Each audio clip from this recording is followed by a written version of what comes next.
listening to the Chartographers.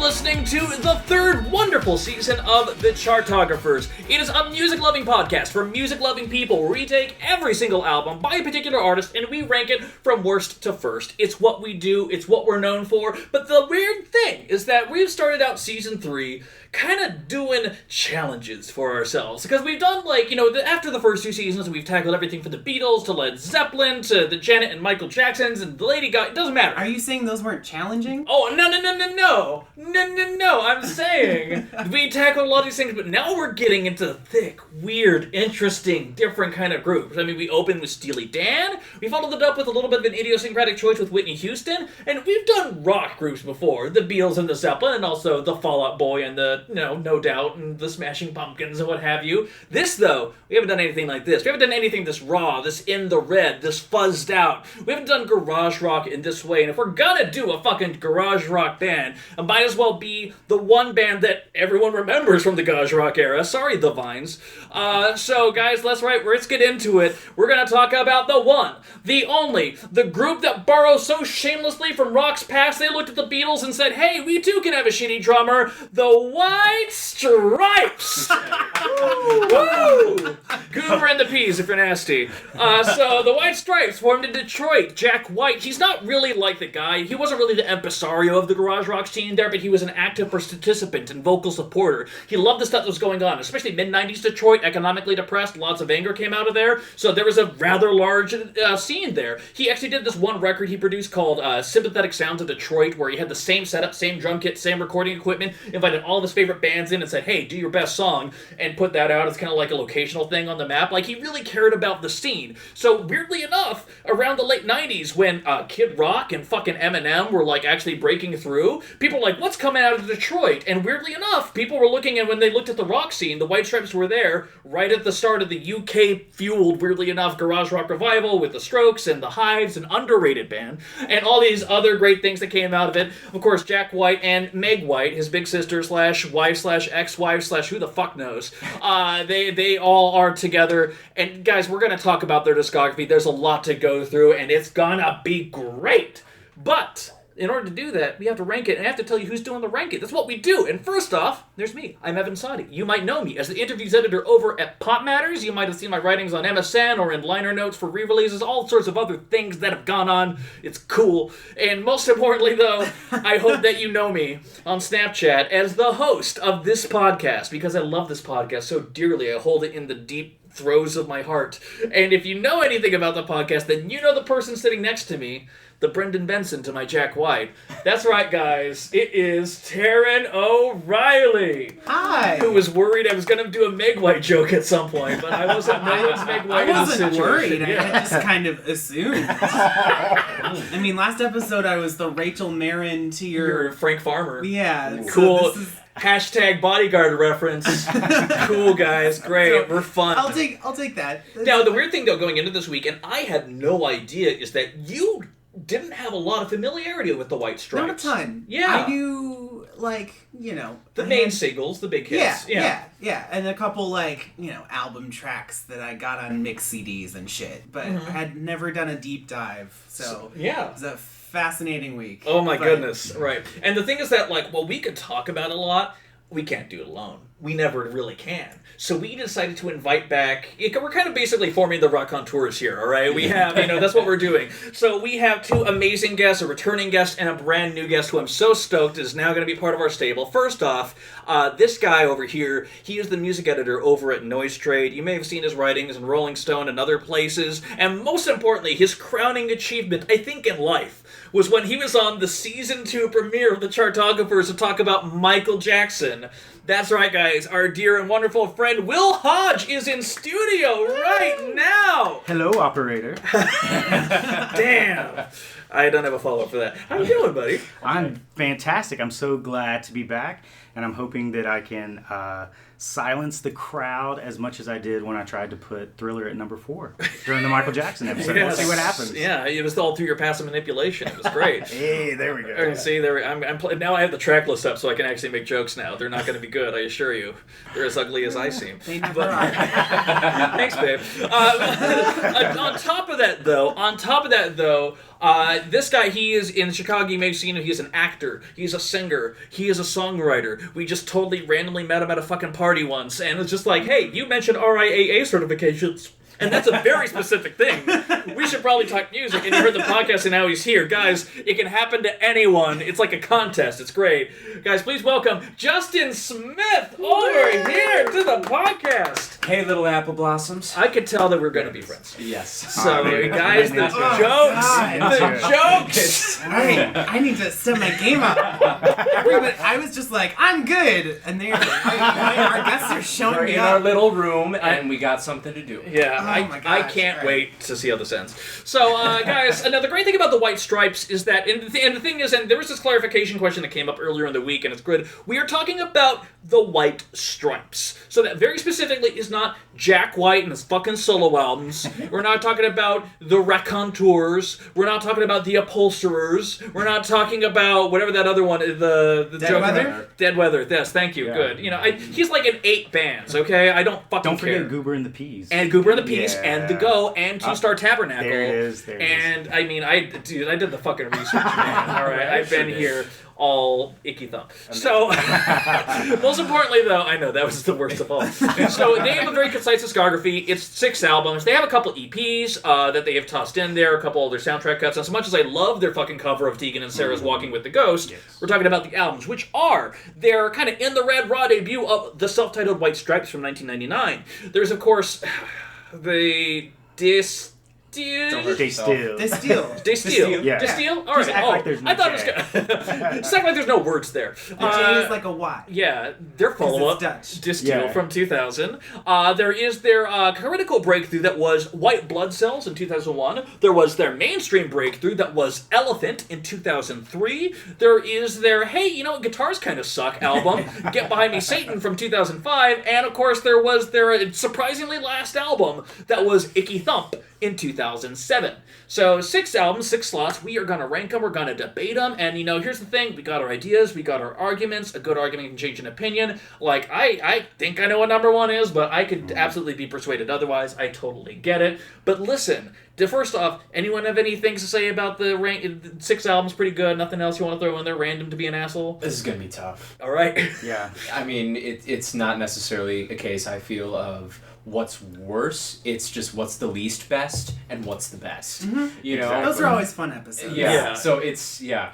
And I will say I was pretty strong about my lowest ranking and my highest ranking, and the 4 in the middle, depending on which day of the week it was, there might have been some movement here or there. sure. Yeah. So I think there's going to be some times where we're splitting some Okay. fine hairs here. And that's fine, but our Whitney Houston episode, we did 8 albums across fucking 2 hours. That's not happening. We're going to cut it off at the pass. It's going to be great. So that being said, well, you've been on this episode, this podcast before. Indeed. Justin hasn't. Yeah. So Justin, you're the new guy here. So you get a very special honor. 6 albums, 6 slots. Not saying anything, just tossing stuff out there, but what would you nominate as the worst White Stripes album?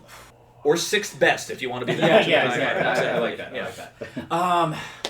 Their first record, I never get sick of, but when compared with the rest of their discography, I've got to say it's the roughest, as it should be for a band, for their garage rock debut. band. Yeah. Out of it made the big noise. It got the attention that I feel it needed to, but when it stacks up against the rest of them, I feel like it's still the weakest link, despite a lot of strong standouts. I honestly can't tell you how glad I am that you said Will Hodge's life is ruined. But A very solid foundation to an incredible career, an incredible foundation. Yeah, I think we did a shitty job kind of setting up the fact that for those who randomly are listening to this episode and don't know who the White Stripes are, Jack White, he's on vocals and guitars. Meg White, she's on drums. That's it. Like, whenever they perform live, it's just those two on stage. And sometimes Jack And plays keys. a guitar with one hand and a keyboard with the other hand. And it's, Yes. Because he's Jack White. 'Cause he's Jack fucking He's that White. kind of asshole. And it's interesting, too, because while on stage they have a peppermint aesthetic, they always have red and white and black, and those are the only three colors that they ever wear.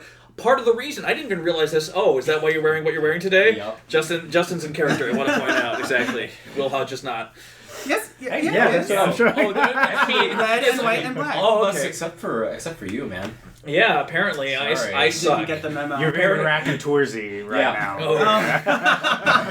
Oh. Nice save. But the thing is that, like, I didn't even realize why they did it as an aesthetic, because I remember reading this one fucking critical review talking about who would you rather see, multimillionaires like fucking puddle of mud that look like factory workers, or this small little punk group that is, basically kind of coming out of nowhere and giving you, like, kind of this basic fantasy land. Jack White loves rules. He loves aesthetic, and that's one of the things where I think his solo career kind of suffers a little bit, because he always had self-imposed rules on the creation of the albums, as well as the performance aesthetics, a lot of different things. And he pointed out that part of the reason why they did the red, white, black thing is because they were fully conscious of the fact that they are white kids in Detroit playing black music. They were aware of that, and they kind of said that this is kind of a distraction away from that aspect. Like, they're performance artists, like, almost, and I get that. And so this debut album is very raw. And the thing is that, like, Taran had amazing insights all fucking week while we were listening during research week. And one of my favorites was, I'm just like, especially because I wasn't as familiar with the first two albums in particular, there's a lot of really Zeppelin-y moments on here. And the thing is that I'm just like, it's just so, like, so heavy, and, like, I get mistaken, like, sometimes the vocal screeches, and then Taran's like, you realize it's like, it's not really a Zeppelin imitation, they're both pulling from the same sources of blues. Like, Yeah. Dude, they're oh both, my God, they're thank both you. like, just, a lot of these songs are just, it's straight up blues, and it happens to sound like Led Zeppelin because they're both Yes. using, like, really screechy guitar noises. And, Yeah. and obviously Jack White loves Zeppelin. I'm not contesting that. Yeah. But I don't think that, you can't say that he's, like, copying Zeppelin's, I mean, you can sometimes when he goes acoustic, but on especially these blues moments, that's really what it is. It's just straight up blues, and you can't credit Zeppelin with that alone. Right. I completely agree with that. And it always rubs me the wrong way when actually people make the White Stripes Zeppelin connection, because I've never seen it in the sense of Jack White listening to some Zeppelin records and being like, dude, I've got to do this thing. I think they take the same source material and they do go in different directions, and so there are some similar threads. Like the only song that I would actually, out of their entire discography, that I would say has any sort of Zeppelin-ish tendencies is an acoustic one, and it's "I'm Bound to Pack It Up." That one is you're like, literally what I was is this a talking Led about. Zeppelin 4 like cover that I was unaware of? But I feel like that he takes the blues in a different direction, because I feel like that whereas Led Zeppelin is kind of echoing a lot, and they are using the blues as a place that they're getting to with their music, I feel like the blues are a starting point with Jack White to take it to another place, to another level. Yeah. And so that's why it's interesting. I actually am one of the people, I really, really dig their debut, and I'm trying to figure out how to talk about it without talking about other stuff. Well, and I'm glad you guys mentioned that, because that's a really interesting, I really hadn't considered that before, just the blues perspective, because, I mean, you look at Zeppelin's discography, I listened to your guys' episode on that, and yeah, I mean, from Roy Harper to, I mean, you name it, Zeppelin was influenced by them, and Jack White too. I feel like I've always made the Zeppelin White Stripes comparison, just because with how Jack uses his voice. I see so many parallels to It's to kind of Robert impossible Plant's. not to make the comparison. Exactly. He doesn't give you a lot of wiggle room in that end. I feel like they definitely took a lot of influence from Zeppelin's influence from the blues, as well as the source material too. But I also got a lot of Hendrix out of this too. In that muddy, sort of carefree, almost sloppy, but in some way it sounds good. Yeah. It's ugly. It's not a pretty record, but that's part of its beauty. In the weirdest way, and Jack White has mastered that art. Right, but here's the thing. I would say master that art present day, yes.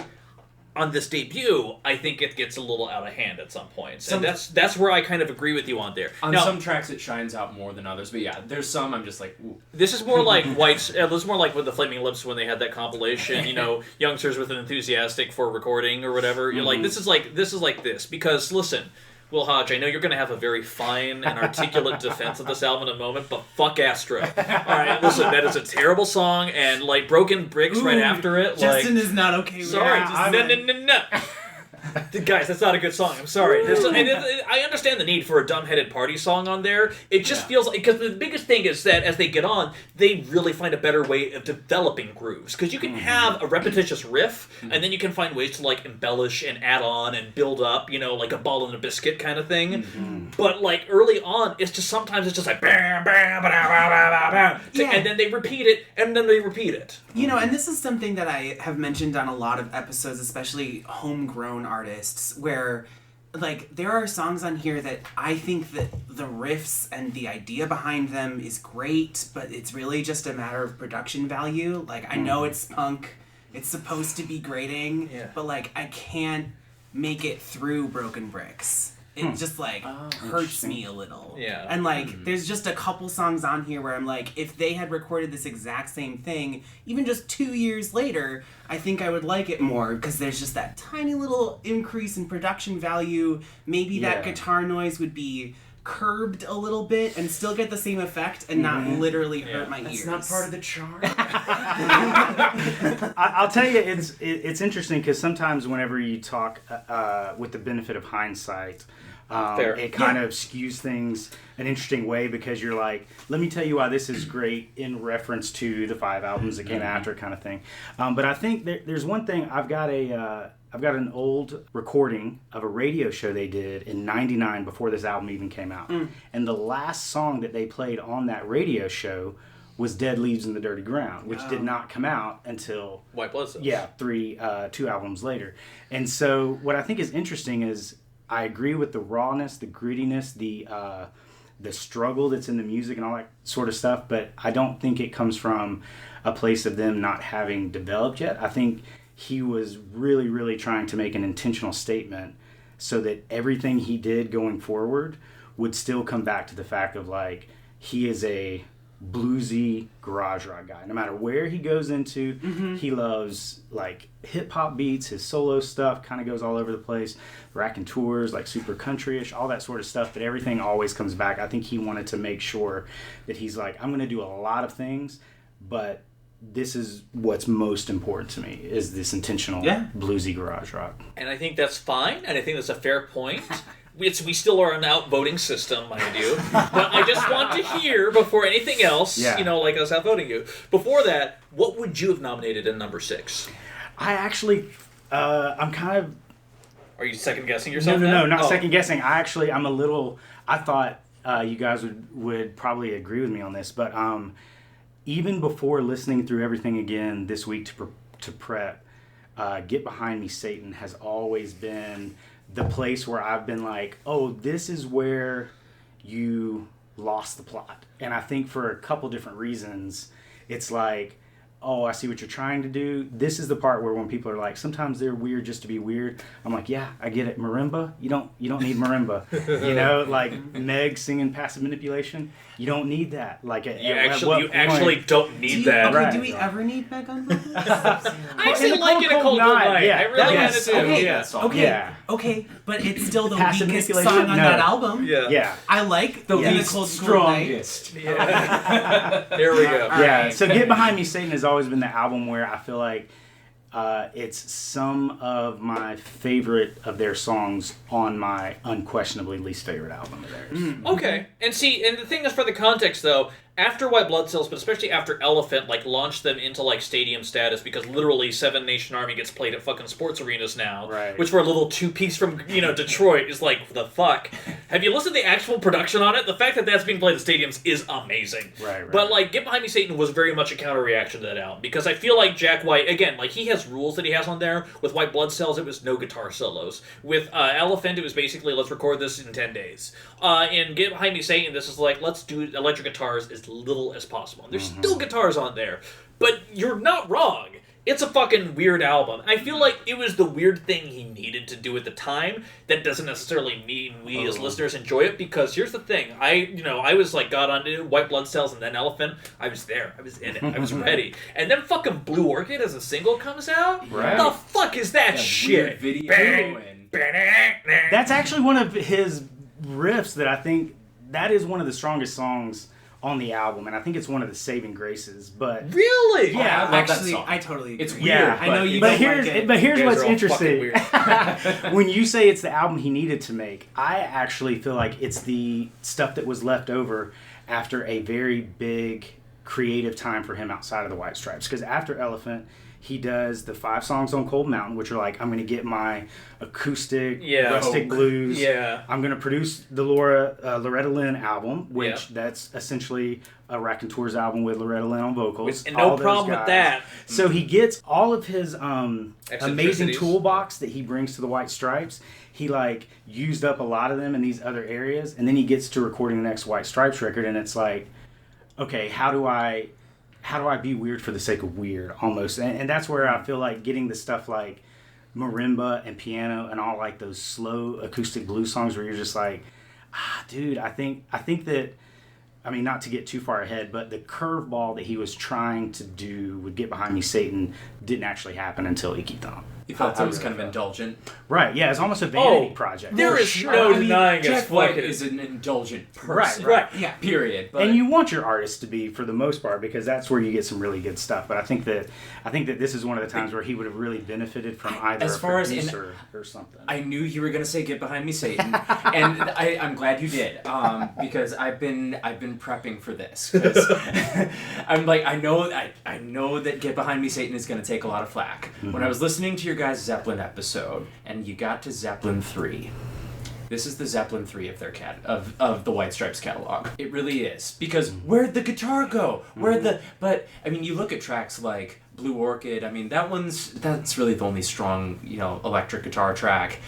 This isn't Zeppelin strong 3, electric. and I have to be careful to not treat it like Zeppelin 3 because I love that record and it definitely should have been higher on that episode. As But do anyway, Full agreement. yes, but I don't know. I felt like I have a lot of respect for it, regardless of how good it might have been, because Jack White's a man that's always known what he wants.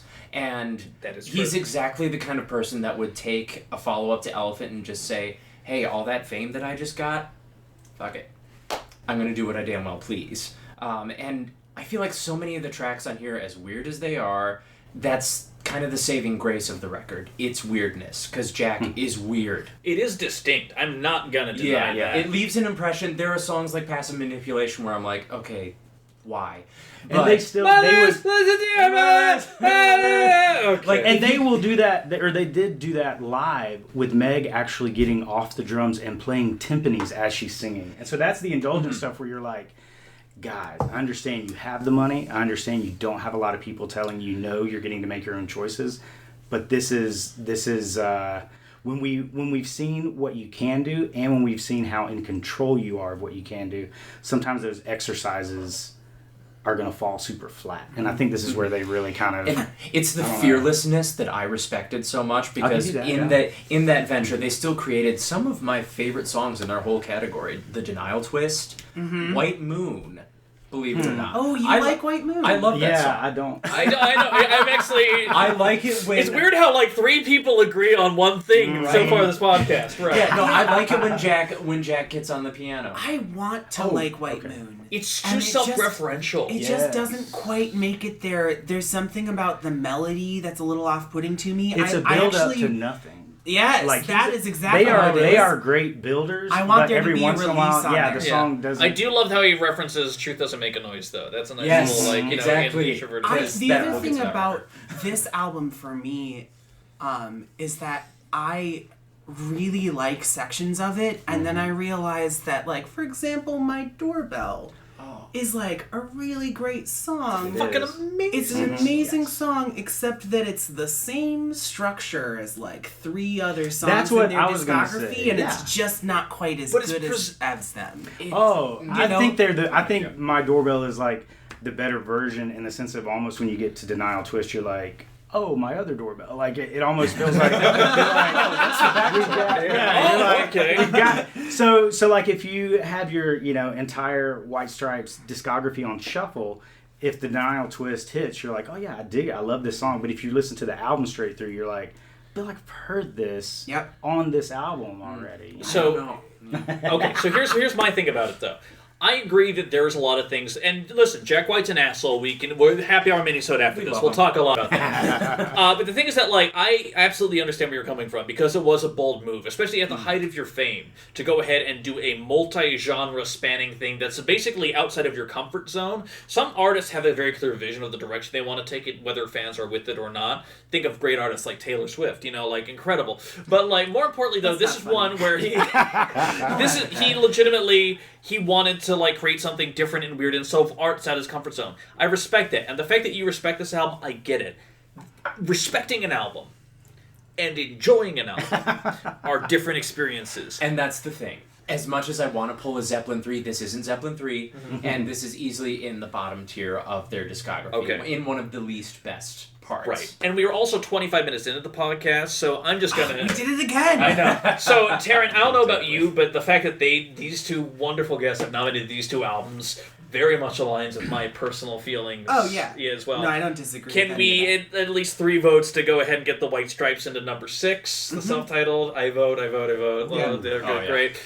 And how do we feel about getting Get Behind Me, Satan at number 5? Because I would also vote that. I will. Yeah, I think we're in agreement. Okay, so all right, I will just say, just for the record, for those keeping do. at home, I actually had their self-titled debut at number, if we're starting it, I would have had that at number 4. Okay. Because I think there's actually a lot to be said for it, and I think that there's one that doesn't quite do as great. Please, what is it? Yeah. No, it's so time. are we setting it You up? want to nominate one? No, Yeah, I'll it's let fine. you- He has a strong. He has a very strong opinion. No, all right. I'm Well, very listen, curious. they're locked into place, so they're not moving. But Right. Continue. So this one was going to be my number 5, but essentially now we're talking about number 4. So I think that Day Still is. This is going to be so great.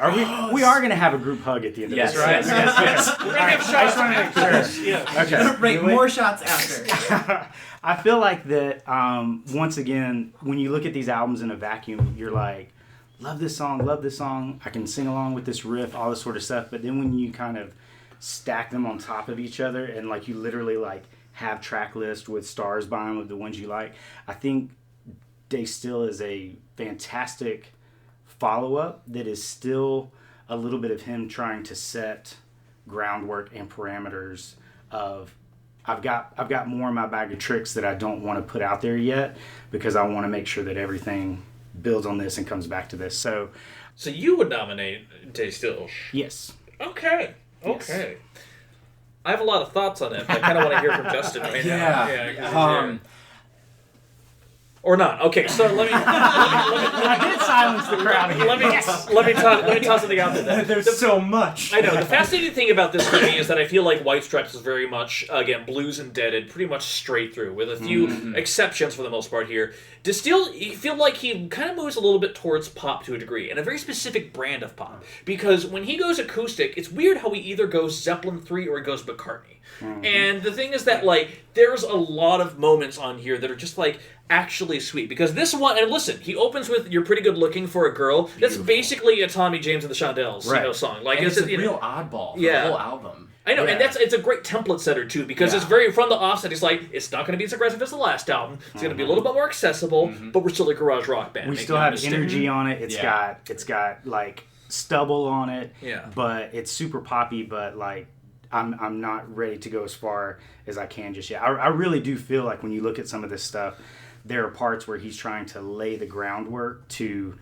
get to certain points that he can be there immediately, but he's like working with his tools to say these are the things that you're always going to know about me and feel about me. I feel like track for track, this is one of the strongest records in their entire discography. Okay. Because he took such a dive. I'm a huge blues rock fan. I worship Zeppelin as gods, but I feel like it was interesting that you said that he goes McCartney when he goes acoustic, because whenever I hear Apple Blossom, I'm just like, wow, but he still had a way of making it his own. But songs like Hello Operator, Little Bird, Death Letter. Okay, well, the Death Letter Death song, Letter the rules. fact that increases on tempo like so much, Yeah. by the time he gets to the last of the boom da da doom da da doom, like when he gets to that last one there, I'm like, damn. Yeah. And like, I'm full disclosure on here. The times when Jack, and like the thing is, like, he's an artist. I get that he likes the emotion of it all, but when Jack White lets himself go and has fun, and you can tell he's having fun recording this, Yeah. that's good. On Death Letter, he is having fun. That time And, of his you life, know, yeah. exactly. Like, and it's infectious almost because he's not really a funny guy. Listen, I've seen him in Coffee and Cigarettes. Okay, so He's listen, an intense person. exactly, he's very intense. But Right. like he could be, and the times when he gets to that point, it's just like, damn, it's very welcoming. You know, Yeah. as a listener. He does have some carefree, childish moments that I feel, oddly enough, come across as really genuine. Even alongside his like super intense aggro stuff that he can get to, there's also when he does stuff like "We're Gonna Be Friends" and stuff like that. There's an odd believability to him. Well, and I that- think it's because, I mean, he's really, and the first couple albums don't show this as much, but he's kind of a vocal chameleon. Like when he sings when in characters goes, all the time. yeah, absolutely. I mean, the vocal take that you're getting on Hello Operator and the vocal take that you're getting on Apple Blossom could very well be different people. Like he really molds his delivery to fit the song, to right. fit the song, Yeah. which not all artists are able to No. do. So I think that's Yeah. why it reads as so genuine, is because he really he doesn't just genre hop. He really like goes deep into and displays the full version of what Yeah. you know what I mean. And To I'm- that. Oh, go ahead. Oh, I'm glad you mentioned that because we've talked so much about the music behind, but the words that are on top of it, and I feel like that's one of his strongest shining points on this whole record. When you were talking about just genuine tracks that are about things that are more than just, you know, a rock song or face value or just, you know, let's rock, love, sex, and rock and roll. You know, you get songs He like... is the Eagles, as we know. Yeah. I don't know. I felt like songs like "A Boy's Best Friend," even fucking hate that song. really. It's I don't hate it, but it's forgettable. Sometimes you it know? feels Like- sometimes it feels like his metaphors are a little bit too obvious. Sure. And that's one where it really it's like, I mean, it is clever enough, it's above average for most bands, but it still feels like, dude, come on. You Yeah. know, like by the time he gets to that last end, it just like, you know, it talks about you know, boy's best friend is his mother or whatever he has as Or his whatever, pet. yeah. And just like as an ending, I'm like, okay, Jack, that okay. Right. You know, like that's the kind of thing where it's just like you don't need to be that kitschy. You can be Right, kind of right. kitschy. You can be kind of quirky, but you don't have to like spell it out for us. Like, you know, Yeah. you treat your audience with respect. Don't treat them like, you know, you have to. They're fucking idiots. You know, that's my feelings about that song. But continue, please.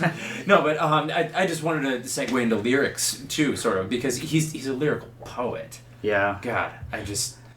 Do you think he's one of those guys? Because this is something I kind of vacillate back and forth between. Like sometimes he showcases beautiful metaphors, to your point. Sometimes he is this incredible storyteller, like Raconteur's Carolina Drama. I wish that song was like I know. 5 more verses. You're Oh, like, yeah. he can You weave and a me story. both.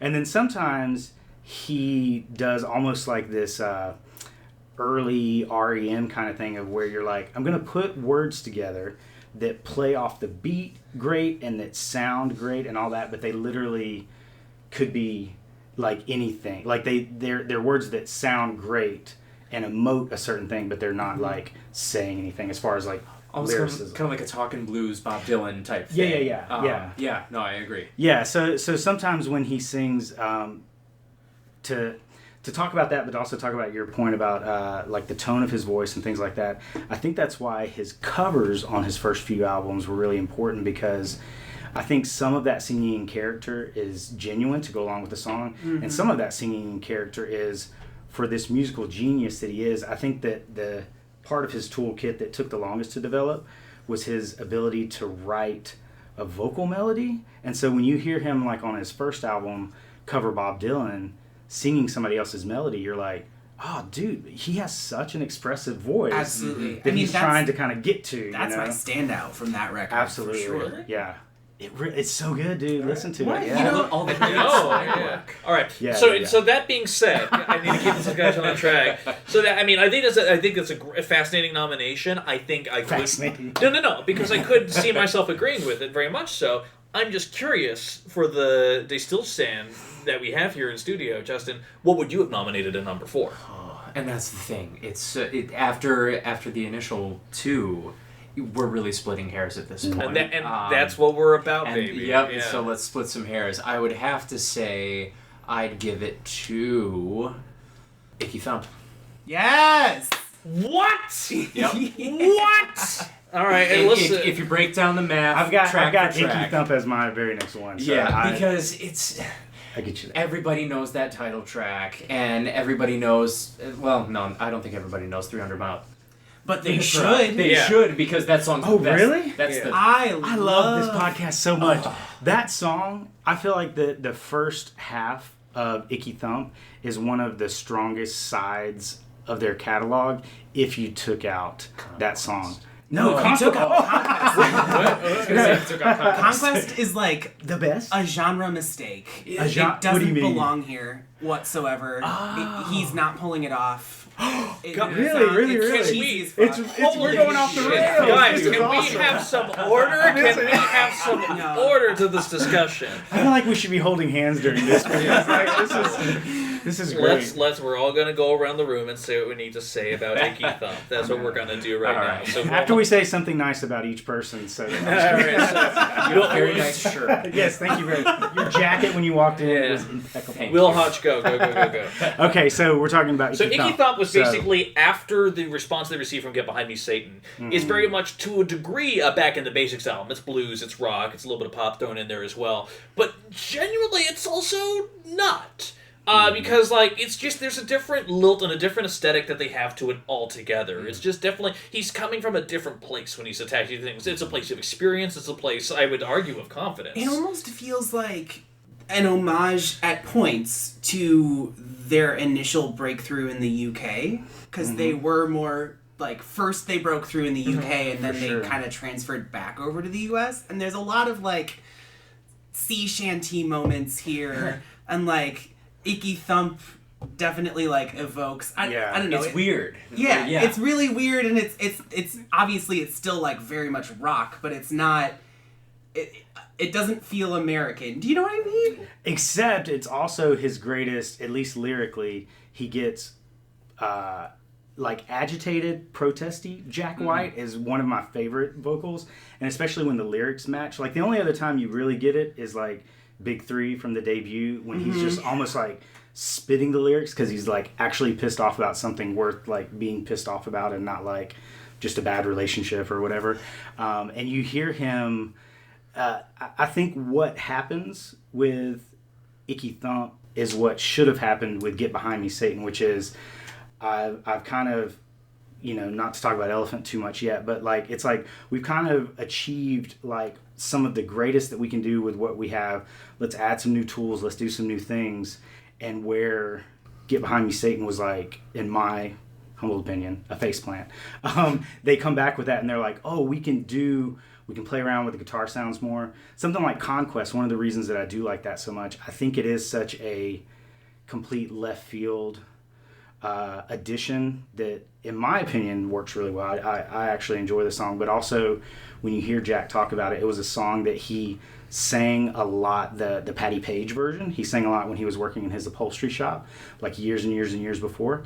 And so by the time he gets around to covering it, it's almost like you believe that more than My Nurse or something, or the Nurse, when you're okay, let me pull out the marimba because the marimba sounds weird. It's let me get mariachi horns and unbelievable guitar solos. Conquest just didn't do it for me, but that's really all I've got. Okay, but you know what else? Oh, you know what else is Parts a of it left do. field choice? Prickly St. Thorn? Andrew. Prickly Thorn is great. Prickly Thorn and Sweetly Worn is fucking amazing. Yeah, It's it's awesome. Prickly Thorn Part 2. Right, Get the hell out. They should have made Prickly Thorn shorter and do your little up-tempo drum ending that turns into whatever. Or maybe just don't the have Meg battle is in the talking air. over it. Yeah. Like, just Right, make it one song. Absolutely, Yeah. absolutely. It's If like- they just cut the vocal track, Right. See, Andrew, I'd be I don't care. okay with that. Next song, please. Yeah. Together, that's a great Scottish jig in 3 minutes that's spread out over 2 tracks. Yeah. And Necessarily. unnecessarily, absolutely. There's no question about And that. I also I dig Rag and Bone. Oh my god, I I think love it's- Favorite. I think it's hilarious, and I think that he's hilarious. But I also Look at all don't this stuff. need to listen to it a lot. Are you kidding? Oh my Oh, god! I listen to Have you ever listened to it Outhouse, while Doghouse? driving? Yeah. while driving? Yeah. Well, I don't Listen- own a car. There's so so- many. Okay. Borrow someone's car, or just take one. They're a lot out on the street, I saw. And if you do that while driving, I think also that's another place where that song in the hands of a lot of bands, you would be like, shut up. Like, give me a break. This is Oh, so totally. gross. Only Totally. they could pull it But, off. right, yeah. And it's one of Meg's most charming moments, too. I know Yes. she's like super... I agree with grating that. to a lot of people, but I'm one of those people that's like, she is the exact same thing as Ringo. It's like, not a good drummer, but the perfect drummer for the band that she's in. Kind Yeah. of thing, Oh my you know? god! That's a pull Like, quote right there. Yeah, like Get ready for it's the just, ads. I So, get nominated but- for Charty. I mean, all right? if you look, okay, so Icky Thump, unbelievable. You don't know what love is. That's another thing where he's like, I'm poppy, I'm melodic, I'm not going to be scared about it because I've got so much I stuff do dig that one. under doing. I skip 300 mile per hour How the all fuck the time. do you do all that the as a time. human? Like literally every time. Jesus Christ, Um, man! Well, Conquest, you like yeah. Conquest, so I guess Personally, but I But also Conquest is baller. I think that back half, Little Cream Soda, is a really great song. Really heavy. Catch Hell Blues is one of his best blues songs, like after Ball and Biscuit, of course. And then Effect and Cause is one of, going back to the lyrics, that is one I think of his most impressive, creative, tongue twisty. You fun. are so inside this metaphor. Yeah. absolutely. Beautiful. Absolutely beautiful. I feel like this record is just such it's brilliant because it's an affectionate look back at their entire past, really. It Yeah. encompasses their entire discography, and this is the White Stripes as rock stars, as superstars. Yep, yep. Yeah, And they I'm not they fucking own get it. behind me, Satan. Right? Yeah, right. And there's no marimba on it. So it's Yeah, great. yeah. And yeah, it's a great record, and like it almost hurts to want to put it in this place, but Yeah. like again, I don't. Little Cream Soda though, strong intro. I don't know about the rest of that. Oh well, oh well, oh well. Yeah, it's one of those that if you've there, we talked a lot about before we started. We were talking about bands that are better live, or at least deliver in a different way live. And all of the songs that the White Stripes have that have these like non-lyrical, like vocal melodic chant along type things in the room when it's happening and when it's playing, you are like so in it with them that even if you're listening to the CD, you're like, all right, this kind of maybe a little tongue in cheek, but like when you're in the moment, you're like, oh yeah, I'm just as swanky. I'm just like I got this with you. I don't dislike the song. I just feel like they've done it better on other tracks. But yeah, I agree. Fair I point, do agree yeah. with you. Fair point. Taryn, your icky thumb thoughts? I think I've shared them. Oh, okay, cool. There are like 4 songs on here that I think are phenomenal, and then the rest I could take or Right. leave. Yeah. So One more thing I do have to throw in: "A Martyr for My Love for You." I've always had a strong love for that song. I don't.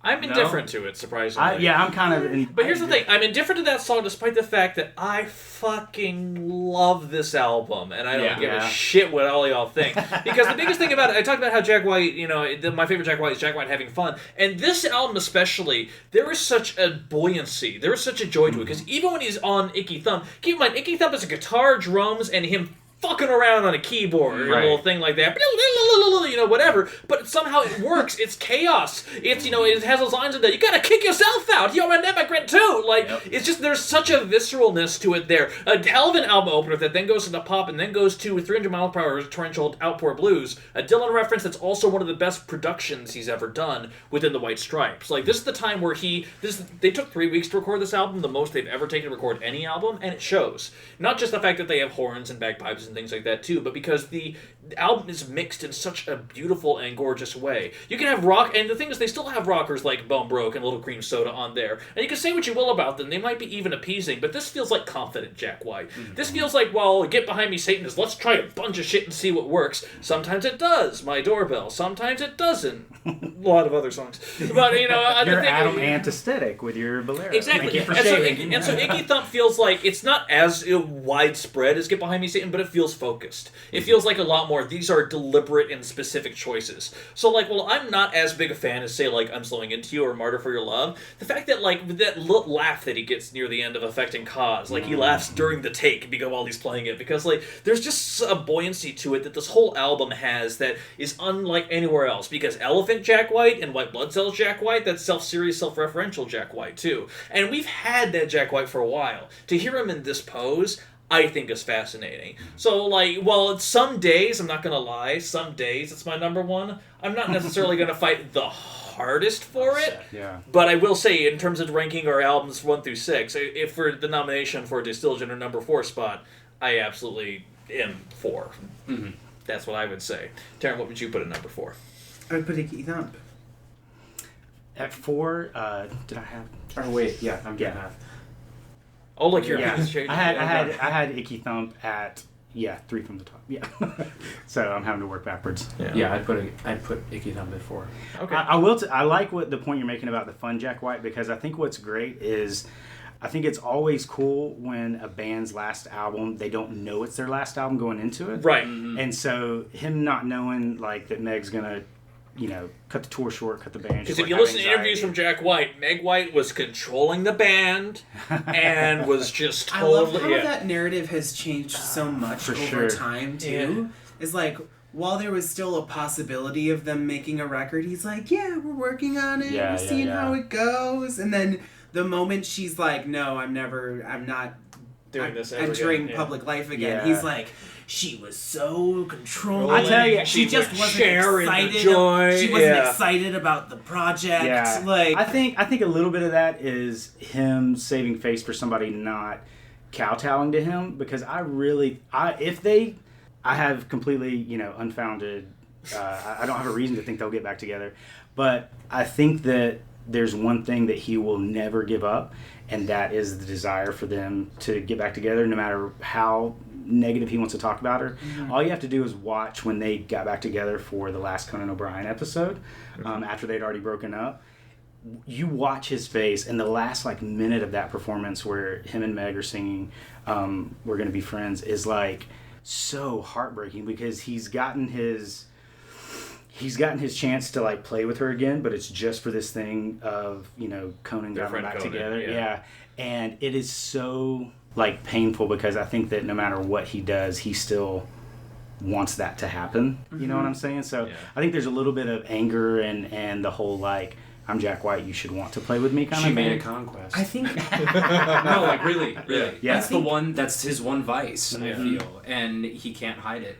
Yeah. I feel like on the flip side of that, though, because Jack White talks about how he likes making music to be a struggle. He uses shitty guitars, he uses shitty equipment, and then he still manages to make an incredible product with that. And hearing him say that in interviews all the time, imagine that you're Meg White and you know that you're not a good drummer. You're being played as an instrument. So, you're not a drummer in a band. You're an instrument. So, I don't know that this was necessarily his intention, but imagine being Meg White. You're in the public eye, you already have anxiety, and everyone keeps talking about how you're... Either they use the word primal, which is not a compliment, or they just talk about that you're not a good drummer. Yeah. And then you realize that maybe part of the reason Jack is keeping you around is because he likes challenges. And That's interesting, that's because not necessarily something that you Yeah. want to keep doing as marriage a was very a challenge, shy so, yeah. person. I definitely see that point. I 100% can see where you're coming from. There's a couple things when you watch them play that I think that if they had now we're getting into couples therapy, but if they had a conversation where, because the fact that even up till the end they perform, he would have a mic right there on the drum set so that he could come and sing feet away from her at any time that he wanted, and even That's kinda on fucked up. his keyboard, he his keyboard where his back would be facing her, he had a mirror so that he could watch her while they were playing. I think that he understands how the greatness of the White Stripes only happens with those two. Mm-hmm. And the more that he plays with other people and the more that he plays with full bands, he understands, like, if I'm in 100% control of the melodic elements of the band, and then I have Meg, who I think they have a musical connection that's super, super, like, deep and intimate. Like, all she has to do is, like, rhythmic things. She doesn't have to worry about following him melodically in any sort of way.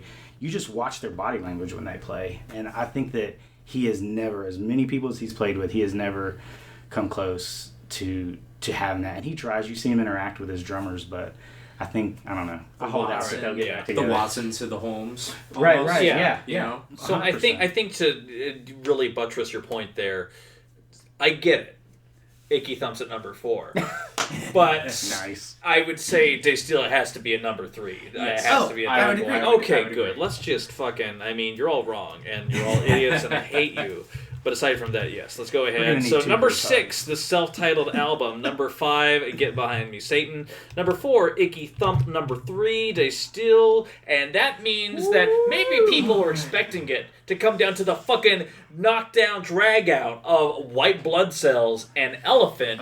But it's White Blood Cells and it's Elephant. So let's see. Come I on, feel like guys. we should have a secret vote. Yeah, exactly. So that being said, I mean, I think we should just start with. let's just talk about the albums. Yeah. Just really sequentially Sure, order. sure. So White Blood Cells, they're fucking breakthrough. Hey, it sounds like they produced an album.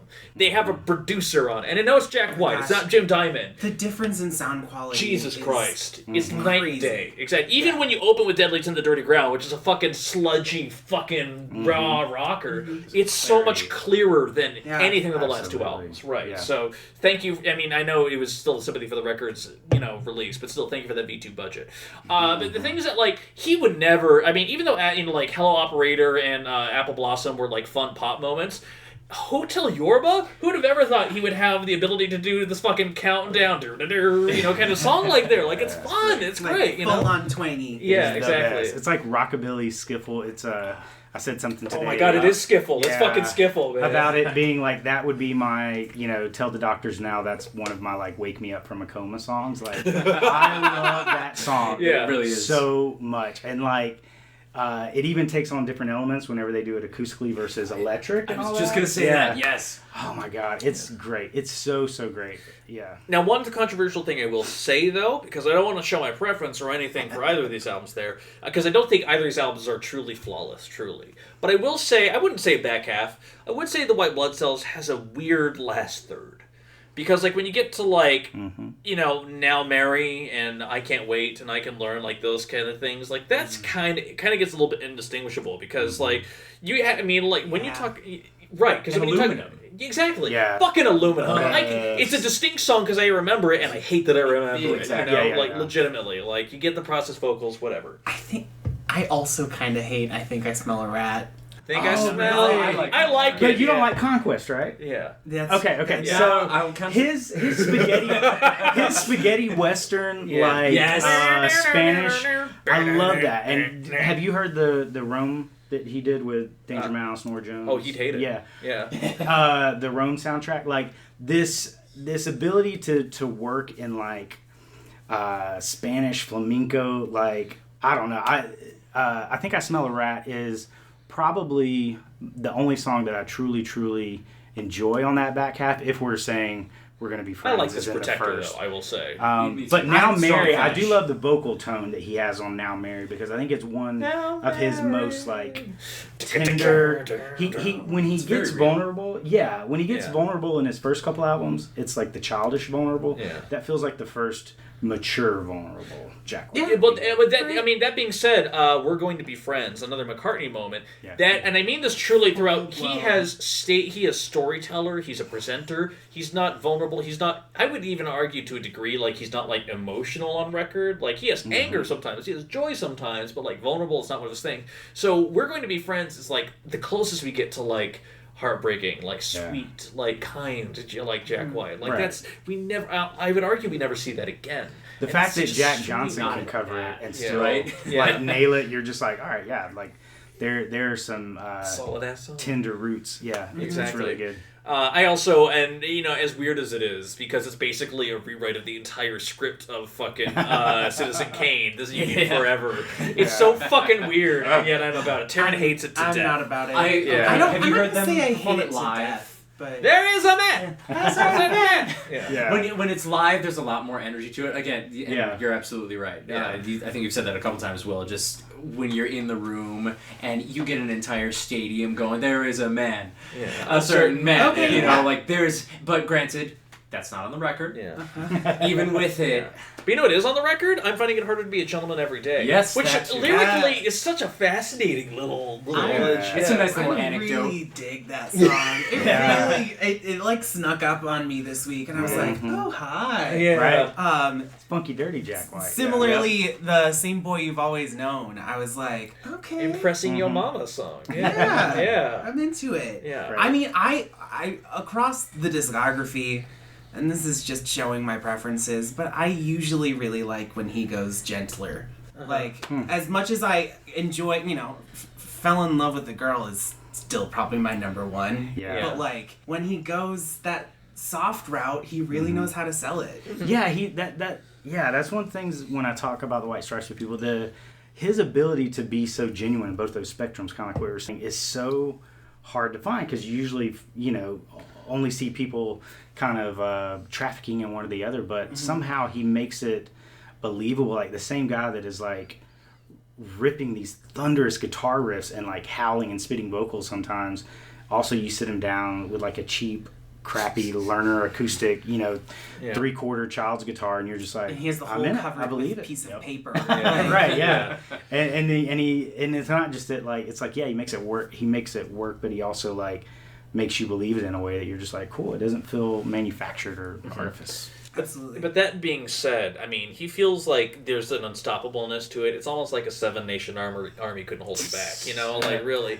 Elephant is an entirely different beast, and I feel like it's one of those things. It's almost like Prince when he did Purple Rain, or like that kind of thing, where it's just like it's an artist who kind of finds their voice at the time when the world is looking at them the most. Like it's kind of this weird thing Can't of like plan it. exactly you genuinely can't. But also like Seven Nation Army, he said in interviews like it was almost his attempt to be a Bond theme. Ironically, he later did a Bond theme. It fucking sucked. But that being said, No like fault to you, Alicia. yeah, but like that. I mean, that's the fact. It's not a bass guitar. It's just his guitar tuned like a bass almost, and it just is slays. Like that song, I remember hearing it. I'm like, oh fucking hell! Like everything we thought about this breakthrough band that had this garage pop single, "Fell in Love with a Girl," is like, oh, they've amped it up a bit. Like it was a whole thing. And the thing is that like as good as Seven Nation Army is, and I don't think anyone in the studio or within the sound of my listening voice is going to argue that it's a fucking great song.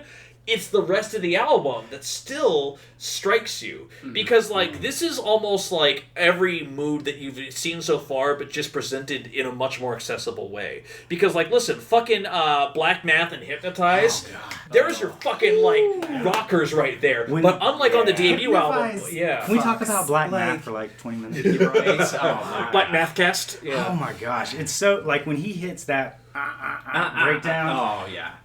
Having seen him not with the White Stripes, but on his solo tour when I lived in Nashville, saw him play the Ryman, and he played that song with the female band. I was gonna say this for most of the mini-sode, but like he played with the female band that he was touring with at the time. He had the male and female band. Yeah. They played that song, and I literally thought like the drums were going to just like fly through the windows of the Ryman, and especially in Nashville, where at least half of the audience usually, no matter how much they like it, they listen with hands folded, kind of thing. If they're just like impressed stroke me. your beard, very As good. soon yes. as they got to the, I mean, literally the entire. I mean, I think even people that were like serving concessions and like the aisle people that help you to your seat were all just like, we are in this. This is the greatest musical moment of all time. I think that's one of his most impressive riffs. Yeah. I so just because of an ID tag issue on my phone, Seven Nation Army was last on this album, so every time I listened to it, it opened with Black Math. I knew that wasn't correct, but every time I was just like, oh yeah, Exactly. I was so excited to listen to Elephant. Like, No, I almost like to skip Seven Nation Army because you just know it. Yeah, just you do. know it. You I'm do. like, You let's do. just dive into the rest of it. And the fact that you could still have such a high note, and it just only builds from there, is a testament to how incredible this album is. And honestly, for me, while I do really like Seven Nation Army and Black Math, my favorite part is the second half of this record. Once you're getting into Ball and a Biscuit onward. Well, no. Yeah. I mean, I would start with I Want to Be the Boy to Warm Your Mother's Thank Heart. you. Yeah. And it just keeps going from there. That's like like when he hits that slide, and I Want to Be the Boy. Yeah. yeah. Oof. That's Well, magic. I mean, as a huge Iron and Wine fan, I have a proclivity for slide guitar. Yeah. And I mean, just across the discography, when he pulls out the slide, I'm like, yes! Oh, Like on yeah. to Steel. I mean, right. That's why There I was shoulder agreed with shakes you. with that. That is a big part of why I was agreeing It's with weird you. though how on this album, like, there's a lot of strong moments. No one's going to deny that. It's weird how he kind of repeats himself a couple times melodically though, because "There's No Home for You Here." You could argue whether or not it's a better or worse rewrite of "Dead Leaves in the Dirty Ground," but it is. So, like, it's almost the exact same melody, and kind of like "You've Got Her in Your Pocket" is kind of like not necessarily the same vibe as "We're Going to Be Friends," but it's still very much in the same vein. It's in the same vein. Exactly. So Absolutely. so that's one of the things about this album where I'm a little disappointed on some ends because there's a little bit of kind of backtracking or like playing to your strengths or whatever. But that being said, when those fucking solos come out in Ball and the Biscuit, and I know I keep coming back to it, but like that was the thing where it's like, listen, we're a blues rock band, we're known for garage rock, okay? Right. By the way, guess what we can do? Here's after his no solos rule on White Blood Cells. Right. By the way, here's what I can do. Well, and it's also fascinating because I don't even think there are any other songs in their discography that are over 5 minutes. Yeah. Like, Yeah. he's a very concise songwriter. Yeah. And so when he pulls out this, like, 7.5 minute Right. blues jam and is just fucking nailing Take it it. easy. And when it You'll doesn't, sound you're like like, that. no, not yet. Yeah, Give me 2 or 3 shit. more minutes. Yeah, absolutely. I was kind of surprised Taran enjoyed Little Acorns as much as I love Little Acorns. It's the can back broadcaster you up on voice, that. right? Yeah. Yeah. Those, no, wait, acorns or acorns? Acorns. He's gonna survive the harsh. That's a cool joke winter. for those of you who actually harsh- heard the song. Just like those acorns. No, but even like funny / interesting intro aside, it's just a bomb song. It is. You know, That's a trip. I mean, yeah, that's some like his. I mean, we can talk about how incredible of a guitarist he is all night, but just like the sounds, the different sounds he's able to bring out of that without even like he's definitely not switching filters, but Yeah. just the way that he's using his fingers brings so many different tones out. Yeah. He's like a garage rock, blues rock Tom Morello. You know, Absolutely. like he And really he uses is. the same pedal. So Yeah. Yeah. Well, That and helps it's too. even like this all music review I did today talked about. There's that great Pixie song "UMass," which has Frank Black singing the chorus of "It's educational," and and they reference a couple things on here where like on Little Acorns like "Be like the squirrel," and then Or, there's oh girl, yeah, oh you yeah. have no faith in Medicine! medicine. I see the medicine! You see the medicine! right. And then also, what was the other one that I got? Fire in the disco. No. Wait. Oh my god. No, Oh, we'll play it for him later. Yeah. Okay, yes. But yeah, also like on the hardest button to button, there's that part. Yeah. We are a family, and it's all right now. Like, there's just so many different styles and tones, but it's still within that rock aesthetic. I also love how the hardest button to button is so simple. It is. Yeah. It's so. And that video. That video Yeah. is I mean, unbelievable. and the video highlights how this simplicity Meticulous, yeah. and Yeah. meticulousness is so perfect Less for is what they're more. trying to get with Yeah. the song. Yeah. And everybody may have known this, but I think I didn't find this out till like 5 years after I saw the video. But when you watch it, you kind of think like, okay, they set up a drum, did the shot, set up almost like stop motion, but they actually did it in reverse. They had all the drums set up and then would remove them to take the shots. I was like, that is Oh, fascinating. because to that's me. probably faster for the band. Yeah. Right, exactly. Because yeah. Michelle Gondry's fucking amazing as well. Yeah, I think that their videos, especially working with him again after Fell in Love with a Girl, is like so just. Also, Dead Leaves in the Dirty Ground. That's a great That's right. video. Yeah, the three of you. Oh yeah, with the projection and everything. I think that what I love. We're not talking about which one we want to put. In number No, one. right, yeah. Okay, so backtrack. But I think that one of the cool things about Elephant is the fact that when you look at a lot of their earlier albums, you see like oh yeah, he likes the blues, he likes garage rock, he likes punk and all this, and you feel like he's sometimes you're listening in on experiments of like them getting the sound of what they think it should be, and they're painting with colors that you know what the colors are, but there's not like these defined lines. And Elephant feels like we have mastered the tools in our toolkit. Absolutely. Let's put them all together. Right, That's because the thing. yeah. That's the thing. When you were saying earlier that like there are a couple songs on Elephant that just sound like reworks of White Blood Cells. You'd say they're better? I would say they're better. And I would say agree. that consistently and across these first 4 albums, they cop a lot of the same poses, and it just gets better with each and every record. They're taking what they've already done, which is exactly what you were saying when we were talking about the early stuff, is that they're sort of laying the foundation, and then they build a fucking bomb house on top of that. Right. You know? Bomb Like, house. It's like watching Bob Ross paint, where you're like, he does all these like crazy things, and you're like, how is that going to turn to a cloud, or that a tree, or that? And then he just does like one Slants. tree trunk, and Yeah. you're just like, I've got that. There it is. Oh my god, Right, it's yeah. beautiful. And It's that's like, Elephant. That's what Elephant is. Dolly's is like the last like 5 minutes of a Bob Ross Yeah. painting, where you're like, this is amazing. There's your quote. I really couldn't put it better. I know. That's brilliant right there. Justin, do you have any other thoughts you want to add about That's- I Elephant? mean- I mean, after that, it's hard to follow. I know, right? How do I follow that? Yeah. Just to play devil's advocate, like the only kind of bum notes on this record. That's I fine. mean, Please do. Well, it's true that we love one another. Okay. It's a fun little tune. Okay. Like, it's a They have a tradition of ending their albums on in lighter weird notes. ass And notes. I love that. Not Yeah. weird ass notes, like Effect acoustic. and cause. Yeah. Yeah, it's acoustic and Um, playful, but yeah. Another thing is, lyrically, I feel like there's a mythos to the White Stripes. Yes. And this record built it the strongest. Mm-hmm. Just with all the little character bits. Because you said Jack White sings in characters and all these little crazy personalities Yeah. that he's got in his head. I felt like this one told the most coherent story. And that's where Jack shines the most, I feel. So yeah, Elephant. Well, we've been talking about the White Stripes for 65 minutes. Has it only been 65 minutes? Only? like 10. So here's what I want to do. I just want to go around the room, and I want to get everyone's votes for the number 2 spot. Oh, Starting number with 2. Okay. Will Hodge. What would you, of these 2 albums, put at number 2? White blood cells. Justin. White Blood Cells. White Blood Cells. All right, so Yeah. in that case, guys, listen. We've been talking about it for a while. Number 6, The White Stripes. Number 5, Get Behind Me, Satan. Number 4, Icky Thump. Number 3, Day Something. Number 2, The White Blood Cells. And the number 1 White Stripes album is Walking with a Ghost. That's what it is. We all knew it was coming up. It's so good. It's the Conquest EP. No, guys, so it's Elephant, and it's great. So, guys, listen.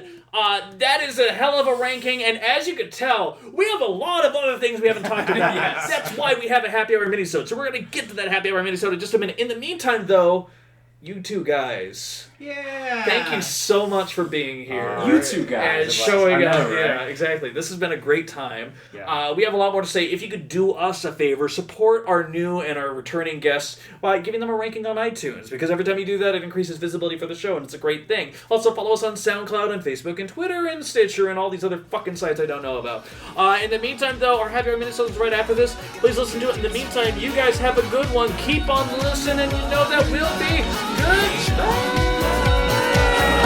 The heat of the moment, I thought that I could myself. Once more, dear friends, unto the breach. Once more, on